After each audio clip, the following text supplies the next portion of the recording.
Broadcasting to you from the heart of northern Minnesota, this is the best music-oriented podcast and web series on all of YouTube. Ladies and gentlemen, you are listening to the Roger Radio Show. I am Roger Radio. And I'm Aegis Levity of the entire main group. Hey, you know what weekend it is? Oktoberfest. Yes, sir, man, and we're going to have a good time. So I'm kind of pre-gaming right now with one of your, not a Voodoo Ranger this time, dude. Aegis, can you... Saving money. These are half the price of the Voodoo. Yeah, is that the only reason why you're switching from your Nectar, dude? Yep. Now, I'll be honest with you, like, I can't really drink IPAs a whole lot these days, but then I learned that the issue that I had with why these normal beers were tasting like water is because I was drinking IPAs beforehand, so I have to drink these beforehand. Anyways, here's to your good health. Here's to my liver. Here's to whatever organs I have left. I guarantee you I'm probably going to go out like Bon Scott and John Bonham if I keep this up. Alrighty, so ladies and gentlemen, before we get into today's topic, the question of the podcast is, in your opinion, which music album is considered the greatest, most successful follow-up to an internationally successful album? Well, mine isn't really successful, but it was a good follow-up album. The follow-up Virus to Haken's Vector was really good. Oh, yeah? And I also really liked the follow-up In Absentia to Porcupine Tree's fucking Fear of a Blank Planet. Nice. Nice. Well, I have a two-way tie for this. Or it's kind of a three-way tie because one of these albums happens to be what we're going to be discussing for today's legit album review. So, one successful album, in my opinion, was Rage Against the Machine's 1996 album, Evil Empire, which came 4 years after their solo debut, their successful self-titled debut. And then there is Nickelback's 2008 album, Dark Horse, which was the follow-up to their 2005 album, All the Right Reasons, which is still considered their greatest work. And then the third album is the subject of today's show, and I'm, of course, talking about Pink Floyd's successful follow-up to The Dark Side of the Moon, their 1975 album, Wish You Were Here. Which, by the way, ladies and gentlemen, is celebrating its 50-year anniversary. Mm-hmm. Dude, I was messaging you like a couple times, how on their music stuff, like Spotify, YouTube Music, and all that, they changed all the artwork on all of their stuff to like what looks like a black garbage bag, or you know the material that's used for them black garbage bags. And it just showed titles, or it showed text that showed what the album cover is supposed to look like. And I was like, I thought it was new music they were creating, honestly, but that wasn't the case. Oh, yeah, it's back to normal, by the way.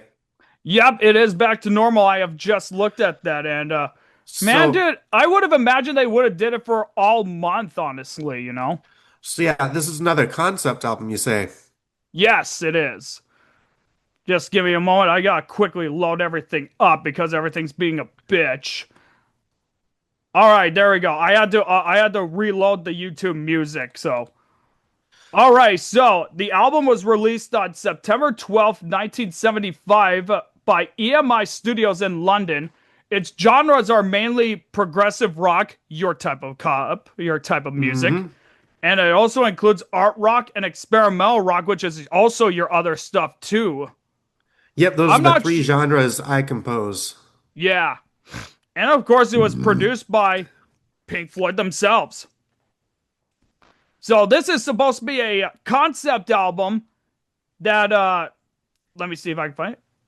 Oh, give me a quick moment. Yeah, nice try. I'm not getting copyright striked. It just started playing without my permission. All right, so it is the second album with a conceptual theme, mostly at Roger Waters' direction, reflecting his feeling that the previous communal structure of the band had disappeared in favor of then recently established professional musicianship. The the lyrics express longing, alienation, and sardonic criticism of the music industry, while some of the lyrics on some songs in particular discuss or talk about Sid Barrett, even though they don't say him by name. Yes. And that brings me to the album cover itself. Yes, could you please talk about the album cover? So the album cover shows one man shaking hands with another man who is on fire. And I think that is representative of the person on the right is representative of Sid Barrett and his mental anguish, like his, because I have schizophrenia too, and that's kind of what it's like. It's like being on fire, you know? Yeah, I know what you mean. For my interpretation, and I agree with what you say, I'm going to take it one step further and say that I believe the man on fire also represents the decay in man. That we Yeah, are becoming more reliable on technology instead of just ourselves. yeah. That's how I see it, anyways. And also, I also want to also make a note that the man on fire who was on fire in that picture, Ronnie Rondell Jr., he just passed away over a month ago. Rest in Really. peace. Yep, August 12th of this year, he passed away, man. He was 88 years old. So, Ronnie Rondell, this year's for you, man. Cheers. Cheers, brother.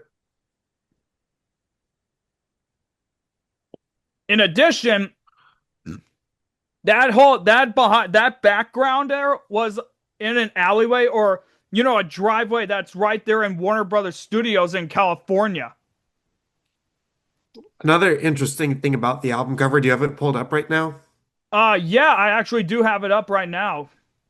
If you look closely at the top right, the image isn't a perfect rectangle. It looks like part of the corner is burnt. Yeah, that does look like it. Yeah, that's the one thing is like it looks deformed on there. It's not a full rectangle, and it does look like it's on fire. So yeah, that's another interpretation that not everything's on the straight and narrow, even in society today. Dude, this is why Roger Waters is considered one of the greatest songwriters of all time, and at least really good in terms of helping us understand more about the world itself. Yeah. Even though, like, some of his stuff has been often the subject of criticism and controversy, which we will not get into, because he sees the world, he does a whole lot of research. He researches literally every single thing on the corner of every planet. And that's something you can give him props for with that.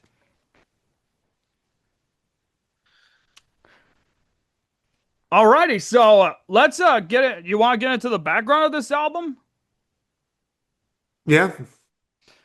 Okay, so obviously, ladies and gentlemen, we all know how Dark Side of the Moon turned out in 1973. We've talked about that album. You can go check it out. It's here on the channel. Still one of my all-time favorite albums because I keep bragging about it, but it's true. It's a great masterpiece. And then in 1974, Pink Floyd decided to capitalize on it by sketching out 3 new compositions for some new projects. Included the likes of Raving and Drooling and You Gotta Be Crazy and Shine On You Crazy Diamond. Quick spoiler alert for all of you. Raving and Drooling ended up becoming the song Sheep for their 77 album Animals, while You Gotta Be Crazy became Dogs. Okay. Yeah, those 2 songs were intended to be on this album, but because of how much work they put on Shine On You Crazy Diamond, they had to shelve those for something else. And then Roger Waters ended up transforming them into what they ended up becoming to fit with the concept of that next album, which will be the subject of a whole other day. Okay, so in addition to this, they were working on another album, I think right before they started with this one here. And it was a lost album that they made, which been called Household Objects. which is not them using actual instruments, but rather everyday stuff that we use. Hmm. Yeah, it's a lost album that's partially found, and I do want to actually do something talking about lost music one of these days. Okay. Oh. Man, that Coors Banquet's kicking my ass already. Uh-huh. All right, so these three compositions were performed during a series of concerts in France and England during the the band's first tour since '73's The Dark Side of the Moon. As Pink Floyd had never employed a publicist and kept themselves distant from the press, their relationship with the media began to sour. Nick Mason said later that a critical NME review by Nick Kent, who he identified as being biased towards the band's earlier music, may have influenced the band in returning to the studio in the first week of 1975. Alrighty, so there is a whole lot of other work that I want to talk about here as well. Let's try and get into it. So, Alan Parsons, who was the engineer for Dark Side of the Moon, was invited to help engineer this album, but he ended up declining mainly because he had started the Alan Parsons project and what they were working on the Tales of Mystery and Imagination album. Okay. So if Parsons didn't start working on that album right away, he probably would have been the engineer to this, and who knows how this album would have came out, dude. Now I Yeah. wonder. Anything that man touches becomes a magic. So the group started to work with engineer Brian Humphreys, who had worked on their album More at Pi Studios. Or if I remember correctly, I gotta look and make sure that I have it correct, my information correct here, folks. Yep, it was Brian Humphreys. Yep, I was right. He was the guy who engineered their third studio album and the soundtrack for the film More. And obviously, it's called More for obvious reasons. Excuse me. All right, so all we know is that the stuff came out, but then we come to June 5th, 1975. On the eve of the second North American leg of their Wish You Were Here tour, Gilmour had married his first wife, Ginger. That day, the band were completing the mix of Shine On You Crazy Diamond when an overweight man with a shaven head and eyebrows entered carrying a plastic bag. Waters did not recognize him, and Gilmour presumed he was an EMI staff member. Wright presumed he was a friend of Waters's, but it was Richard Wright who did realize it was him. It was Sid fucking Barrett. He just showed up out of nowhere. Mason also failed to recognize him, but when Gilmour finally was able to identify him, he was horrified. Nick Mason looked literally paled as hell, like he had seen a ghost. In Mason's memoir, Inside Out, he recalled Barrett's conversation as desultory and entirely sensible, and not entirely sensible, I meant to say. Cover artist Storm Ferguson reflected on Barrett's presence. Two or three people cried. He sat around and talked for a bit, but he wasn't really there. According to Gilmour, Barrett came 2 or 3 days, and then he didn't come anymore.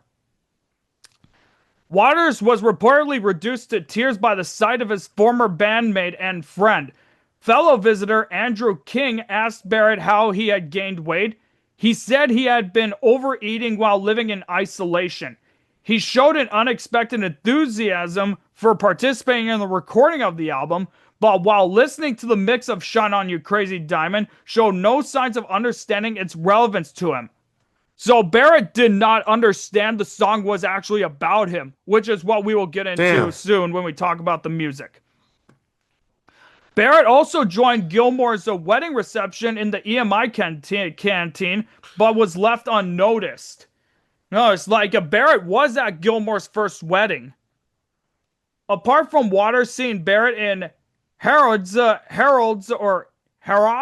couple of years later, it has been agreed by biographers and journalists that that was the last time any of the members ever saw him alive right before his death in 2006.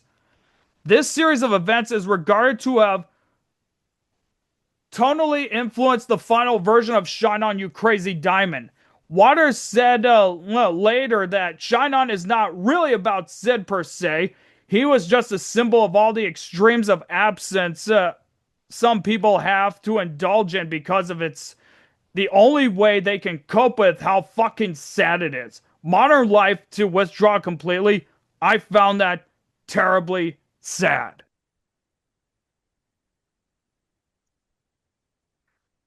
Yep, that was that without a doubt that visitation of Sid Barrett visiting them, I think might have also somewhat influenced the tone of events that would lead up to the creation of the wall. Yeah.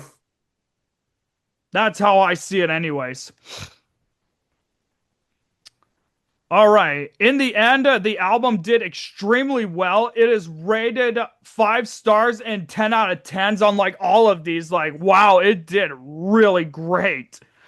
It on the weekly charts, or there are so many charts on here. Holy fuck, I'm not gonna be able to read all that. But it was certified 6 times platinum in the United States with 6 million copies, and 2 times platinum with 600,000 copies. In summary, with all the other countries that it did well in, it sold over 20 million copies worldwide. Damn. So That's a lot. if you want to make a great follow up to your magnum opus, this is a great example right here. Take notes, people. Heck, I wish that Taylor Swift and Beyonce would fucking take notes. Well, if they're That gonna is make a sarcasm, by the success, way. if they're gonna make a successful, if they're gonna make a really good follow-up, they gotta start with a really good album. And they haven't done that yet. Right? Alrighty, so shall we get into the tracks? Yeah. Alrighty, so the first song sets the tone for all of it. And that is, of course, I'm talking about the first half of Shine On You Crazy Diamond. And oh my god, dude, in my opinion, it is probably the longest fucking opening for any album I've heard in my life, and the longest opening for any fucking song. I would My dad was a huge fan of this song, and I would just be like, can the song finally start, please? And he said, just wait. And my dad, pipe in hand, lighter in hand, and he's just like, just take it all in. Just take it all in, son. But yeah, this obviously without a doubt, Roger Waters said that he was a symbol, but then in a interview that he did with Joe Rogan, he did say that the song is about Sid Barrett in its entirety because of some of the quotes that he would come to. Let me find the concept part here.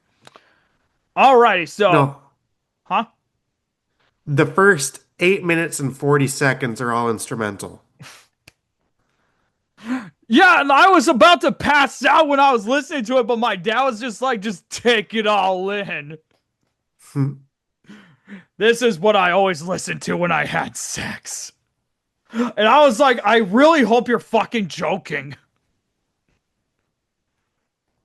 It's a song you were conceived to.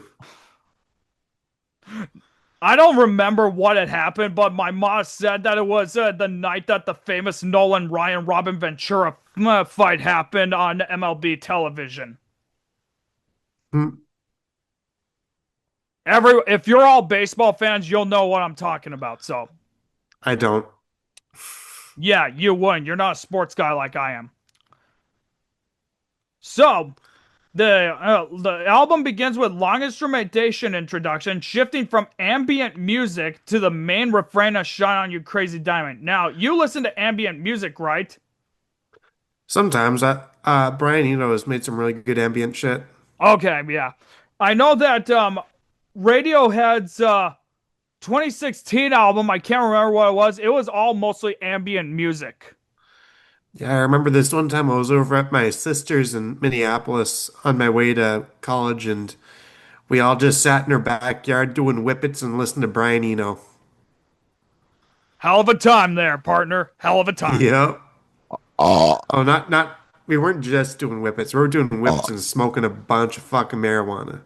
Some good shit right there. Yeah.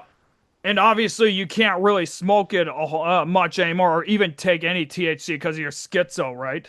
Yep, unfortunately, yeah, you're absolutely correct. Man, that fucking sucks, man. I miss that shit a lot. Like sometimes Grant will, well, G Money, he'll be holding some weed, and I'm like, God damn, that smells good. I wish I could smoke that shit. Dude, like I said, the drummer for Alan Sparhawk at Riverfest, man, he fucking had a whole jar of it, man. And he was rolling a blunt because he was killing time while he was waiting for their set to begin. And I did take some hits with him.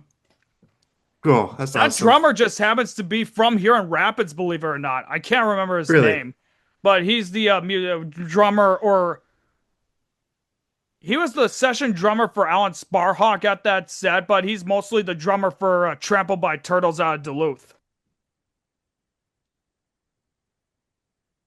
All right, so the lyrics for this were penned as a tribute to Sid Barrett, whose mental breakdown had forced him to leave the group 7 years earlier.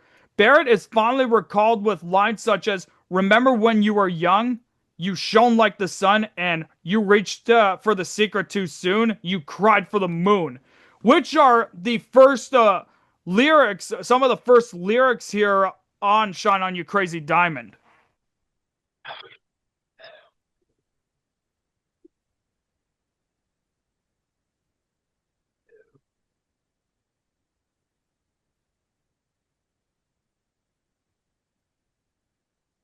Ugh. Yepper. Yep, the song goes, as you said, remember when you were young, you shone like the sun. Shine on, you crazy diamond. Now there's a look in your eyes like black holes in the sky. Shine on, you crazy diamond. Doesn't that almost sound like the look in your eyes like black holes in the sky? Doesn't that almost sound like a metaphor for you're just gone mentally or spiritually kind of thing? Yep. Yep, that's how I take it too. Because I've seen eyes like that before in people, and that looks like, yeah, they're fucking gone, dude. They're just gone. Now, You were caught in the cross. Oh, sorry. Go yeah, ahead. I was gonna say, yeah. You were caught in the crossfire of childhood and stardom, blown on the steel breeze. Come on, you target for faraway laughter. Come on, you stranger, you legend, you martyr and shine. For me, dude, caught in the crossfire of childhood and stardom, it's gotta be the childhood part's gotta be like in reference to like whatever happened in their childhoods, and the stardom part is like you let your stardom get a hold of you, and it comes with Hmm. consequences. Look at what happened to me. I think I might be the greatest example of that right now to date. At least Yeah. right now, anyways. Yeah. Oh, and then here's the other part. You reached for the secret too soon. You cried for the moon. You reach for. Is it like This the secret refers to the true meaning of life, the mysteries behind it. Sid used hallucinogens to try and discover them, but wasn't ready to see them and understand them, which made him grow insane. Dude, you know, it's the one thing is like probably there's like some of these musicians back in those days, they weren't taking drugs just for the fun of it because they wanted to party and have a good time. They would also take them to like try and get a further understanding of life itself. That's what the Beatles did, you know. Hmm. John Lennon, I think, is the greatest example for that because you know the with the stuff that he took like acid and heroin back then, dude. And then we saw what he ended up making in his solo career overall, dude. He was trying to help us understand it more, especially with his song Imagine. For me, is the greatest example. I think Brian Jones, to an extent, for the Rolling Stones, tried to understand that himself, but then sadly we saw what happened to him. It was probably another example of the sad, of like just the sad consequences of it. Like him, Sid Barrett, and Brian Jones, in my opinion, they match so perfectly with what happened to them. Not because of the mental health stuff, but because they were trying to use drugs to understand what was going on. And we saw what had happened to them.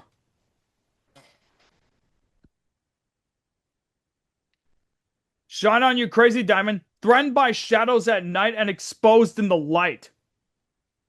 It almost seems like doesn't that almost sound like a cancel culture metaphor right there for threatened by shadows at night?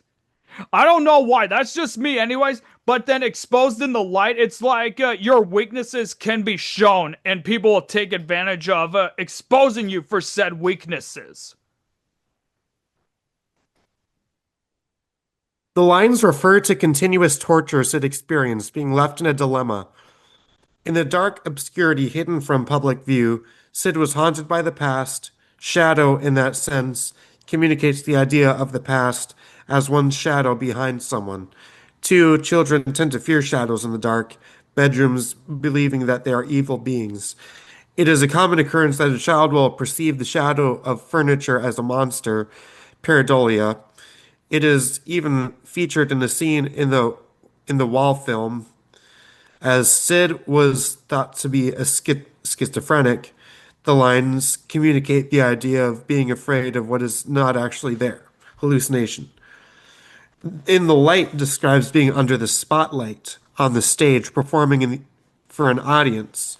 Being exposed colloquially refers to being nude in front of others, though in Sid's case, that is revealing his condition.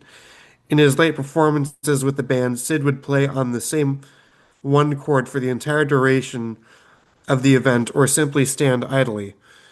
The revelation was his condition, resulting in humiliation. Thus, the Yeah. dilemma is that in the dark there is panic, and that in the light there is humiliation, leaving him with no positive options. The screams of the guitar solo characterize his torture well. Yeah. That's more, but that's about all you need to know. Yeah. Yeah, but that's for sure, man. And then, of course, it says, shine on you crazy diamond again. And then the last part is, well, you wore out your welcome with random precision, rode on the steel breeze. Come on, you raver, you seer of visions. Come on, you painter, you piper, you prisoner, and shine. Dude, the wore out your welcome part, dude, I fucking understand that probably more than anyone else.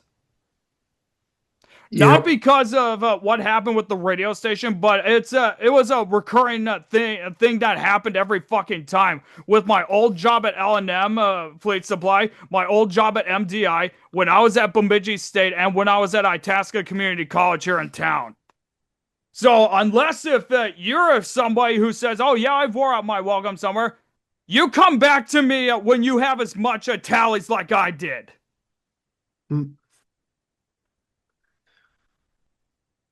And of course, yeah, mine was with random precision because it could be like any random event that occurred. Yeah, for me, like it was with college, I had to leave college because of my schizophrenia. Yeah, So I kind of have it a bit too, you know. yeah.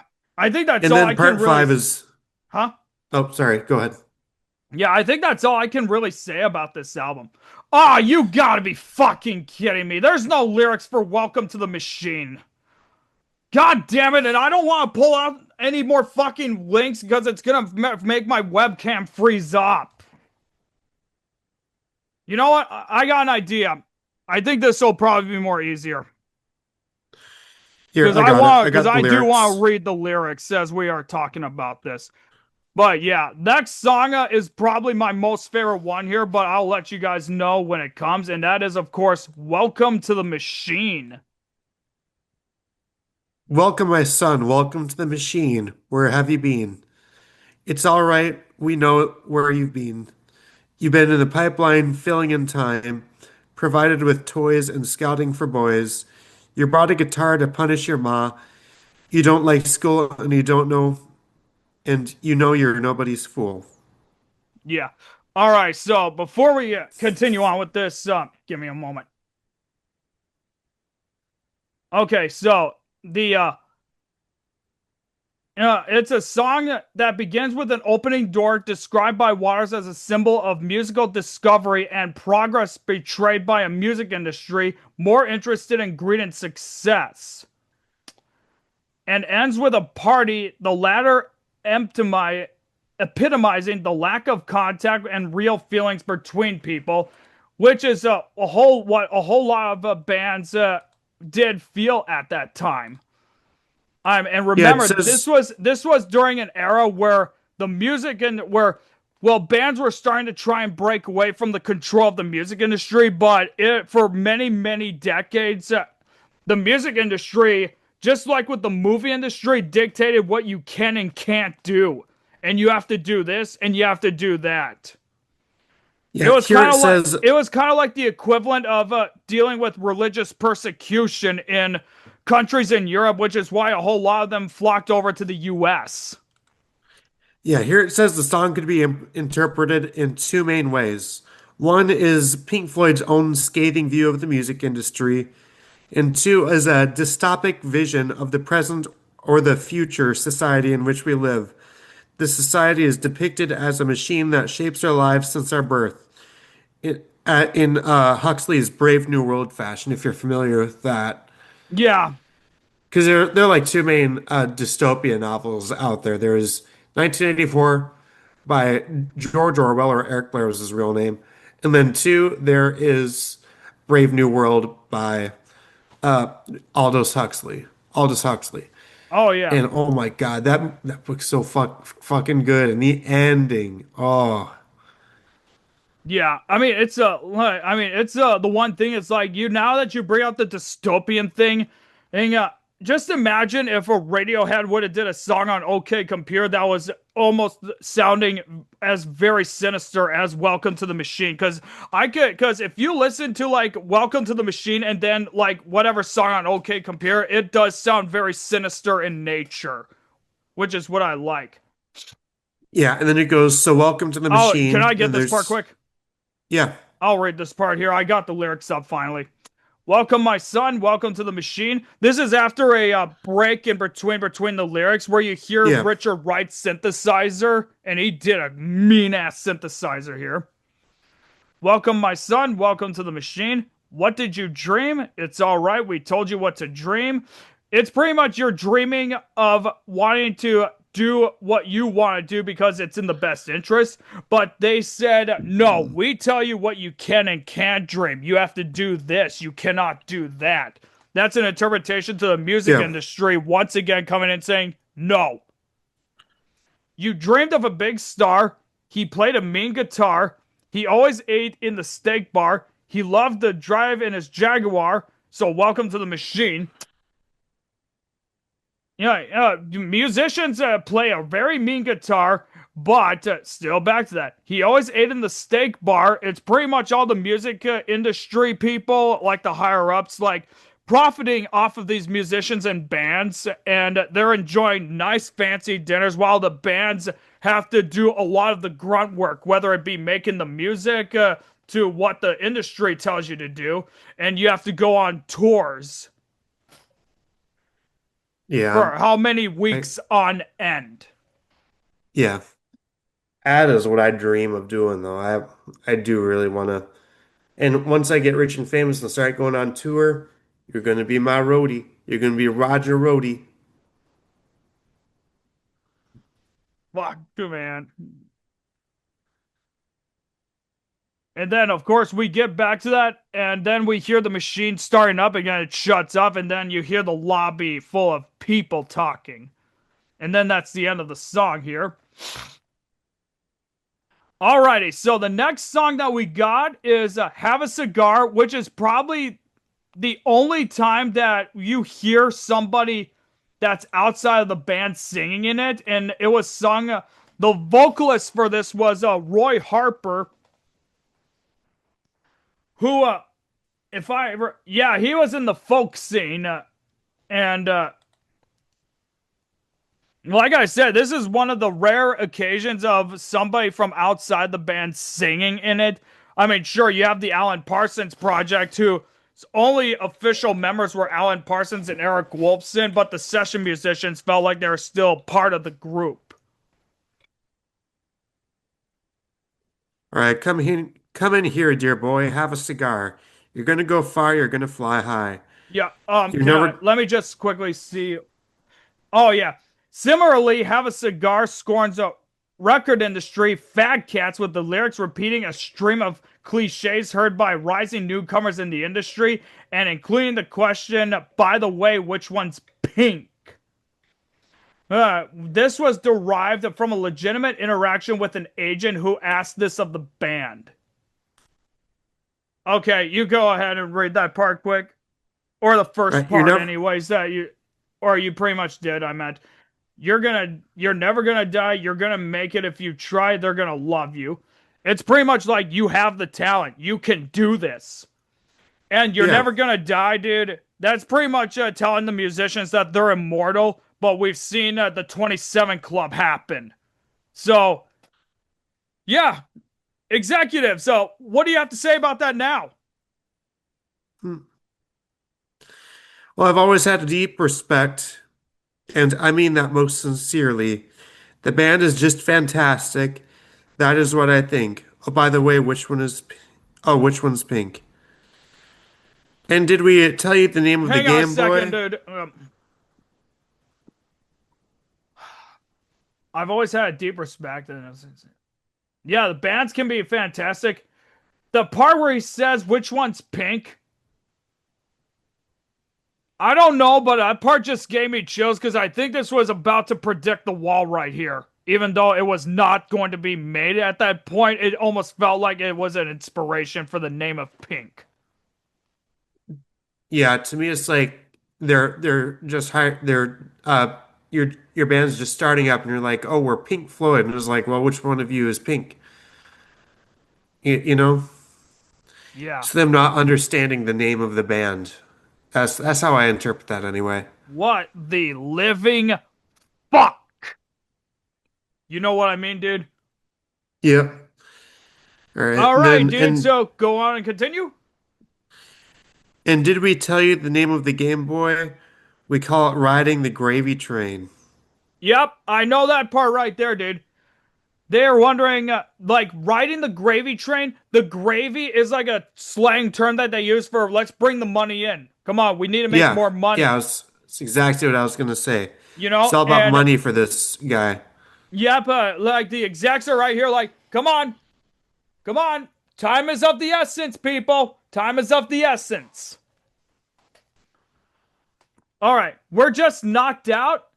We heard about the sellout. You gotta get an album out. You owe it to the people. We're so happy we can hardly count. Yeah, it's pretty much the execs are like, okay, numbers are going down. You guys need to hurry up with this fucking album. There's a deadline here. There's a deadline to be made here. This part right here is almost the equivalent of a couple, you know, how a few years later in 79 with the Alan Parsons Project, they had one more album that they had to release to fulfill their obligation to the record studio that they were under contract with.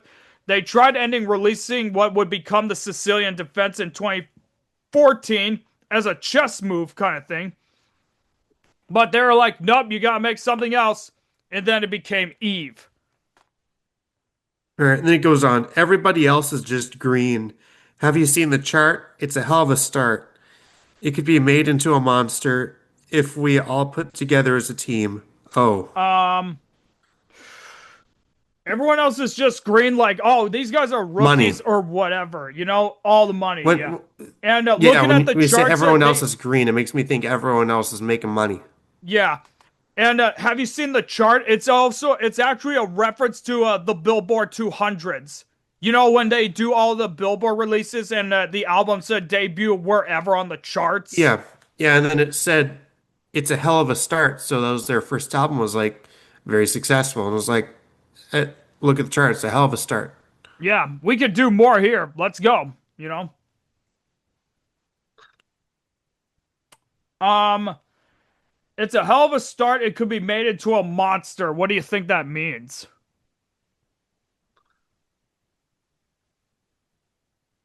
Uh, if you keep working, it'll become even bigger and bigger, and you'll be a legend, basically, is what I interpret that as. Yeah, All right, and then it goes on, and did we tell her the name of the Game Boy? We call it Riding the Gravy Train, and then it ends. yeah.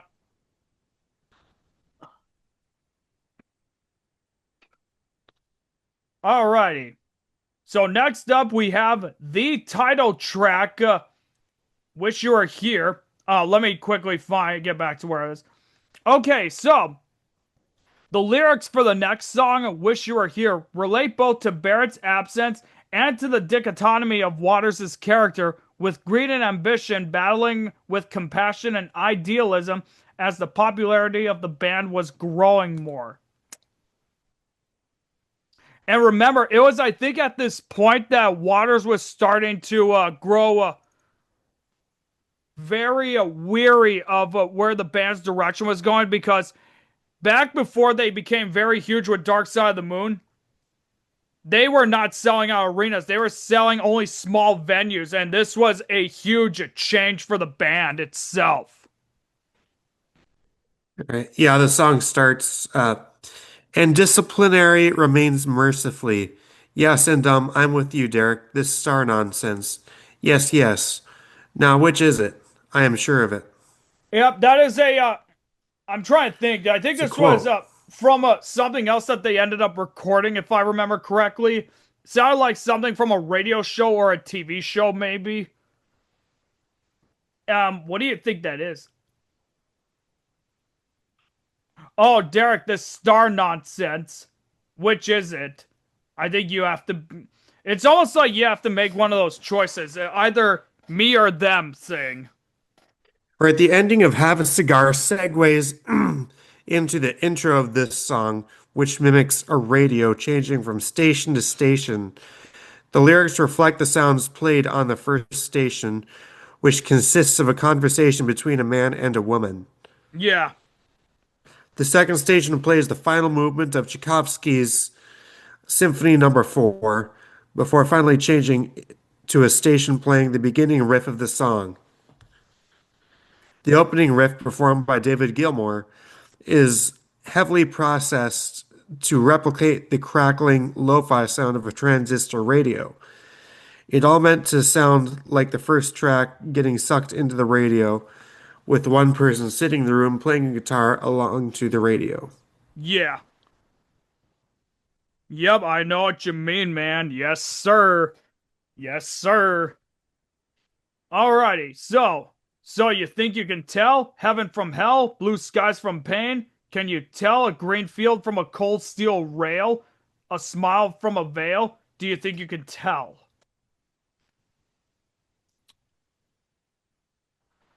Doesn't that almost seem like um something like, can you tell right and wrong or whatever, or tell this from that? Yeah, it's ah. Wish You Were Here is addressed to Sid Barrett, an original member of Pink Floyd, blah blah blah, whose mental dysfunction led to his departure from the band. He was replaced by David Gilmour. Barrett wrote most of Floyd's debut album, The Piper and at the Gates of Dawn. Shine On You Crazy Diamond is also to him, blah blah blah. Just because Sid chose a different path and thinks he knows what he's doing doesn't make it true or right. This track attempts to conceive Barrett that he is. Oh, this track attempts to convince Barrett that he is wrong, that things aren't fixed as he thinks they are. Yeah. Oh, you know what, dude? Now that you bring it up with his mental health decline, I don't think he couldn't even tell what was what. So I Yeah, think that's a reference to that, because Roger Waters, when he was on Joe Rogan's podcast, he did talk about Sid Barrett, and they were in Los Angeles for a business meeting, and they were walking down a street or whatever, and they were stopped at a red light, and Sid Barrett looked at him with a smile and said, "It's lovely out here in Las Vegas, isn't it?" And Waters had to correct him saying, "We're in Los Angeles." And all of a sudden, Barrett's face just turned. His eyes just had a blank stare. He looks at the ground, makes a deep sigh, and just says, "People." Hmm. And this was right after they created Piper at the Gates of Dawn, and I think before they were about to start Saucer Force Secrets. And Waters did say that around that time, David Gilmour had joined the band because they were about to go back in the studio. And Barrett was so gone he couldn't even work a guitar or whatever, so they had to bring Gilmour in as like a not as a replacement at that time because they didn't want to get rid of Barrett, but they were just like, yeah, he can't play, but I don't want to get rid of him, kind of thing. Yeah. Do they tell you to trade your heroes for ghosts, hot ashes for trees, hot air for a cool breeze, cold comfort for change? Did you exchange a walk-on part in the war for a lead role in a cage? Trade your heroes for ghosts.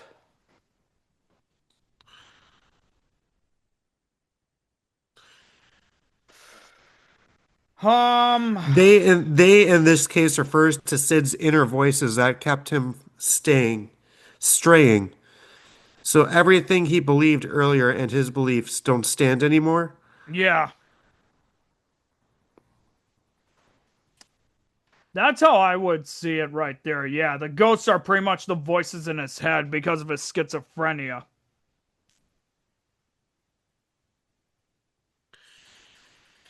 Yeah, and then there's an instrumental break, and then it goes, how I How I wish you were wish you were here. here. We're just two We're just too. lost souls Oh, go swimming ahead. in a fishbowl year after year, running over the same old ground. What have we found? The same old fears. Wish you were here. Two lost souls swimming in a fishbowl year after year. I think we're still trying to figure out where we want to go. Yeah.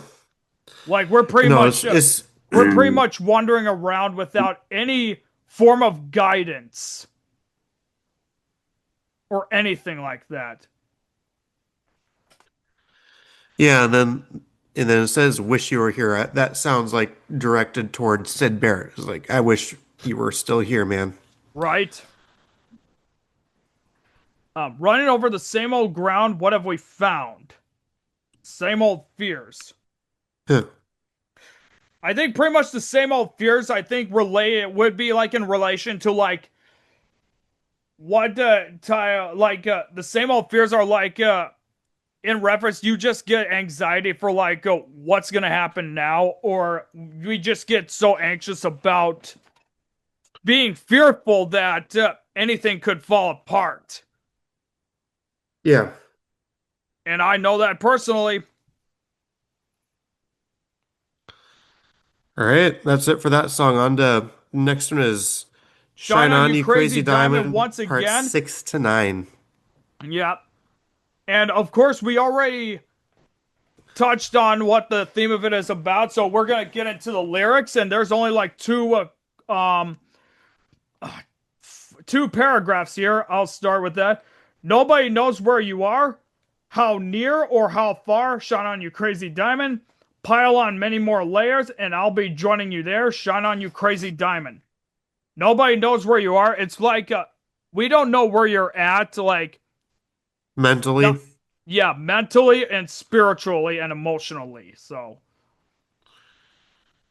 how near or how far is almost like distance kind of thing. Like you're so distant from everyone else because of your own problems that they're becoming more concerned. Like, where are you at? Where are you at in your head? Pile on many more layers and I'll be joining you there. I think it's like getting the same amount of baggage that the other person had, and you'll be there being like, I know your pain. I know what you've been through because I went through it myself.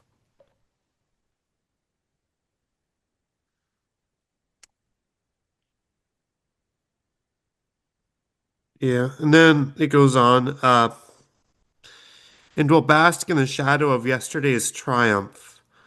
and sail on the steel breeze. Come on, you boy child, you winner and loser. Come on, you miner for truth and delusion, and shine. Well, bask in the shadow of yesterday's triumphs. It's like don't look back as much, but look back on the accomplishments that you have made. Yeah, it says this song, written years after Dark Side of the Moon, when they were rich and famous, was meant to memorialize the triumphs that they shared with Sid. Yeah, And then Steel Breeze seems to refer to the musical connection between Sid and Waters. They both played steel instruments and related very easily and naturally like a breeze with these instruments. The yeah, term appears in all these verses of Shine On You Crazy Diamond, but is supposed to each time with a different verb. The first verse uses blow on to imply that Sid was rather thrown into musical production to meet the demands of the media. The second verse uses rode on to imply that throughout his delusive state of mind, he still attempted to carry his music forth. Finally, yep, this verse uses sail on as a futuristic sense. At this point, the song Sid is being referred to from a hypothetical standpoint, implying that if he were to be reunited with Waters, they could take control, sail on, of the music, Steel Breeze, and take it in any direction.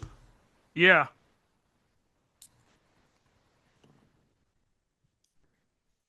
Yep, I know what you mean right there, man.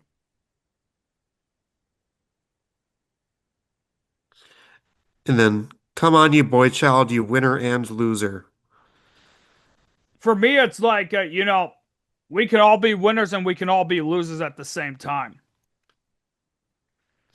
Yeah, again, It's Sid that was a it's that it's genius. that it's that reference that I made to going back to like no you like even if you become successful, you still have your flaws.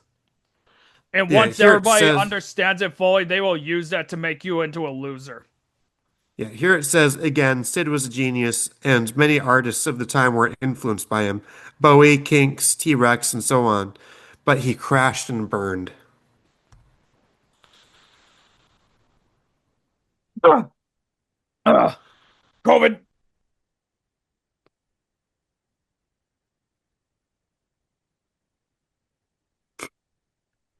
What? All right, that's it. So, alrighty. So now that we finally completed the tracks, what would you rate this album as out of 10? I'd give it an 8.6 out of 10. I'd give it a 9. They did really do a very fantastic job with this album. Like I expected like like like after you make like your greatest work or whatnot, they expect you to like it's basically a 50-50 situation by you either crash and burn on your next follow-up or you will just reach the pinnacle much more. And this is what the album did. This album was exactly what they needed after Dark Side. And obviously, I don't have to say what my favorite song is or get into it. It's obviously Welcome to the Machine. Yeah. I love the overall sound. It had that hauntedness and sinister tone, like the likes of the Walls' "Goodbye Blue Sky," and also the tone that we hear on Radiohead's "OK Computer." That's what I like about it. Yeah. Not gonna lie, I think my favorite might be the opening track. Shine on you, Crazy Diamond. Yeah.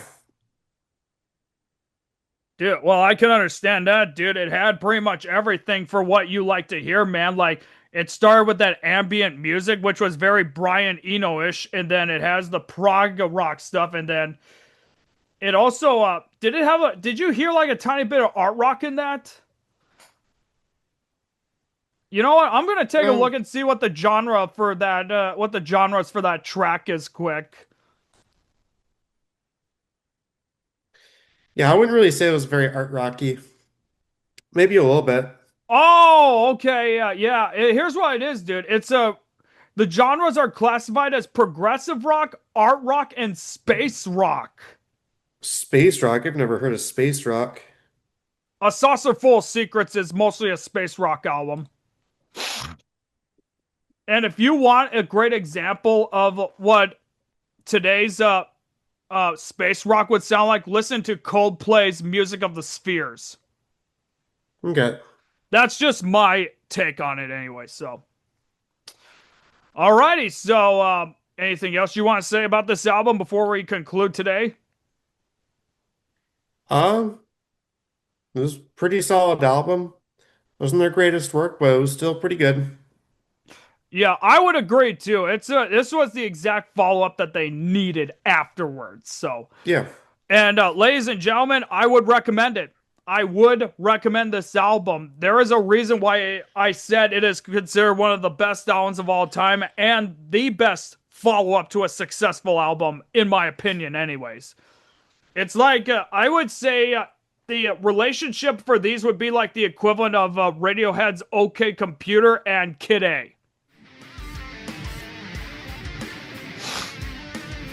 All right, ladies and gentlemen, that's going to do it for this podcast. And wow, about an hour. That's actually pretty good, man. Huh? Yeah. Thank you all so much for tuning in. I hope you enjoyed this album review as much as I enjoyed bringing it to you, and as much as Aegis enjoyed bringing it to you as well.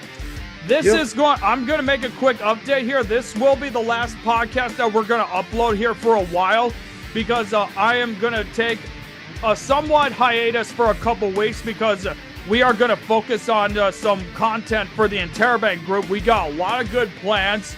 Aegis, you want to tell them about what's next for the For Idiots Only episode? No, we'll make that a surprise. We'll make it a surprise. Yep. And then meanwhile, we're going to do a couple movie reviews there as well. It's the 70-year game. We're going to play a little game. Oh, yeah. And we're going to do a couple movie reviews also. There's 3 movies that we're going to review soon when we have time. It's one of them, I will say, is the 70-year anniversary at the end of this month. And I told Aegis flat out, we're not doing anything else till we make that movie review. And he caved into my demand. Somewhat, anyways. I had to sweet talk him a little bit, do a little bit of what we call negotiating. So...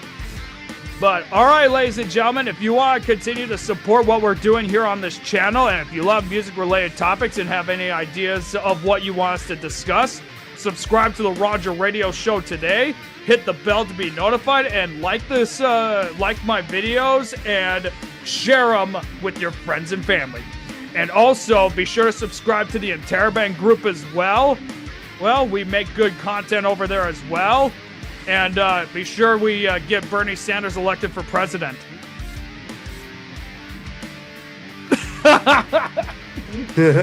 Well, dude, cheers, everybody. And as always, until next time, ta-ta for now.